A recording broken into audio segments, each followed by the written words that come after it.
My name's Peter Smith. I'm the designer of the Rocna anchor. I've been in the marine industry all my life as a boat putter. I left New Zealand in 1978 and spent some 30 years offshore sailing, both high and low latitudes, and over that period of time built up 200,000 plus miles of sailing experience.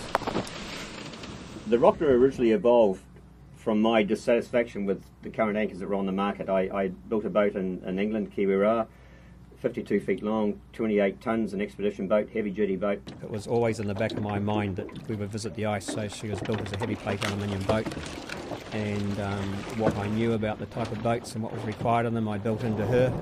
And there was nothing on the market that would hold back, that would give me the security that I wanted with a boat like Kiwi. I was continually dragging the appropriately sized anchors of the early generation anchors, and I tried and have used over my life every anchor that's been built on the market today. So I had some ideas about a new anchor, and over a period of 3 years I played around with patterns and experimented with different shapes and designs, and eventually came up with the original Rocna, and never once did that anchor let me down. I was just so impressed with its performance. The experienced yachtsmen I knew saw and heard about the anchor and asked me if I would build them some one-offs, which I did, and again the same results. All those people were very impressed with the anchor. We had very, very good reports back. So we became more serious, or I became more serious about fine-tuning the design. A substantial amount of time was spent doing that. Beta samples, you might say, were built and put on various boats, and from all that feedback, the Rocna as we know it today evolved. The Vulcan was developed after we designed the Rocna and had it on the market for some time.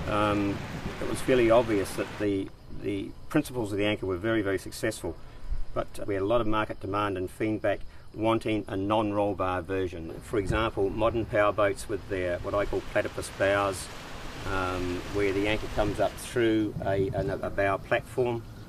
Boats that have bowsprits, have prods.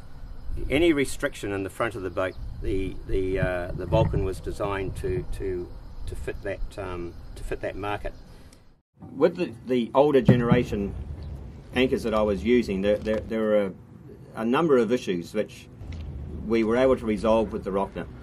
Conventional wisdom with the articulating ploughs, for example, would be you would drop the anchor and you would drag it back until it's set. Usually you would drag it between 15 and 20 metres as a minimum, sometimes more, and 2 out of 5 times you would have to pick the anchor up and reset it because it just would not set. And similar sorts of problems, the claw types had a different type of problem. They would set reasonably quickly, but they had very, very low holding power, and we had what we call a hop and skip situation with them, so you could never rely on them once you start applying a lot of force.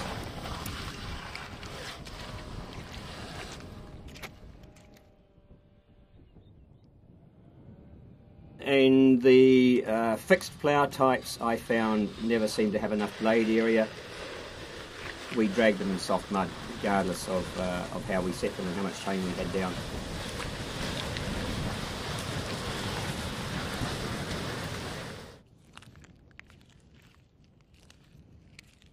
The Rocna resolved all those issues. It was with the roll bar, it was a reliable set, and that it always rolled into the set position every time, regardless. It doesn't matter what type of bottom we were in.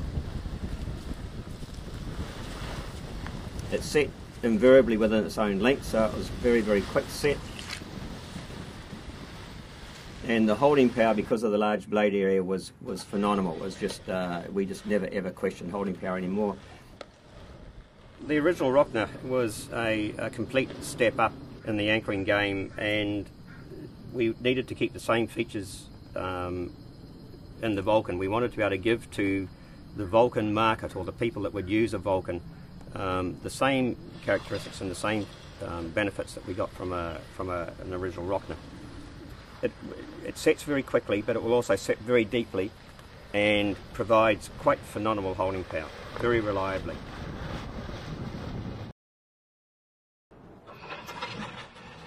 The shank has been designed for self-launching. You can see that this shape here, when it's sitting on your bow rollers, in most situations it'll self-launch. The shank is designed and cut out of a high tensile steel plate for rigidity and strength. The roll bar, as mentioned before, it provides a very reliable roll into what we call the set position.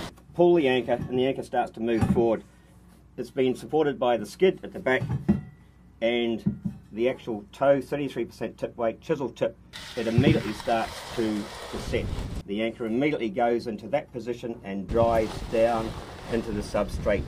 And you get a 90% set within the length of the anchor. Within that shank length, this anchor will have set to the point where we have, it is well set. It's probably 90% set. We have extremely high holding power because of the shape of the blade. The blade is a concave spoon shape. The blade area in proportion to the total weight of the anchor is very, very high. In fact, it's one of the highest of any anchor on the market today.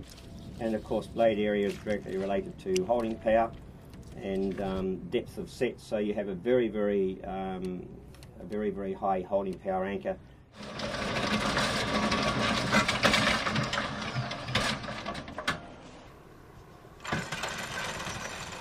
And when I designed the Vulcan, we started out, the original principle of the design was to use the basic blade shape of a Rocna, which was very, very successful. It's one of the most efficient shapes you can use for an anchor in a fluid medium. The challenge was to produce an anchor that would roll as reliably as the Rocna. The Rocna uses the roll bar and it doesn't require dedicated tip weight. We wanted to produce something on a similar vein without the blunt instrument of huge amounts of tip weight.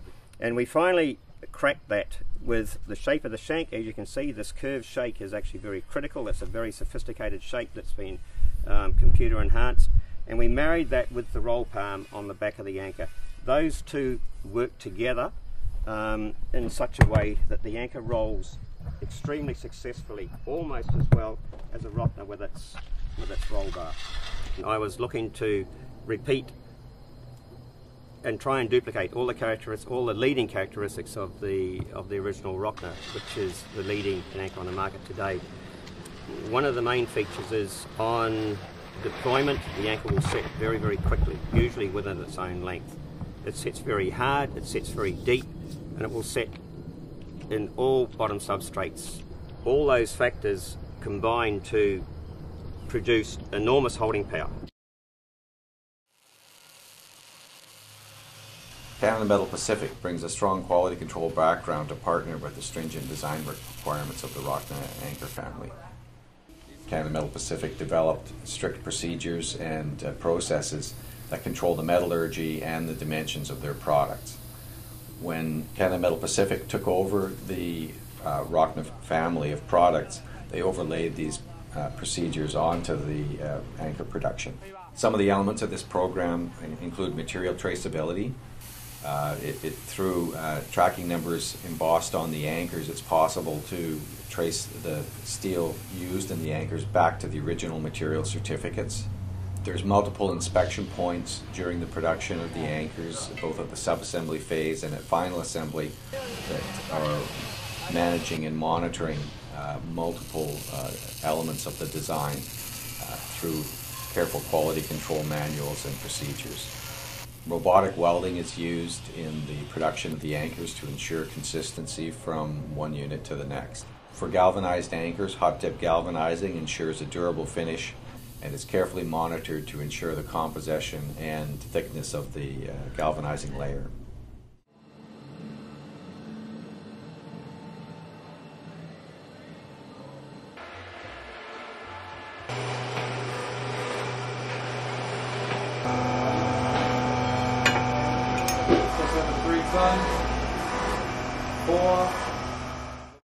The anchor provides security, provides peace of mind.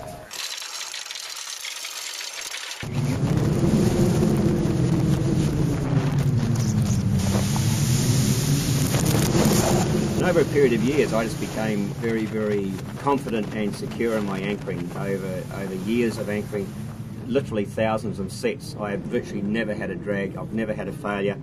And of course there's always exceptions to the rule, but the anchor is extremely reliable, and you certainly feel very secure sitting on it.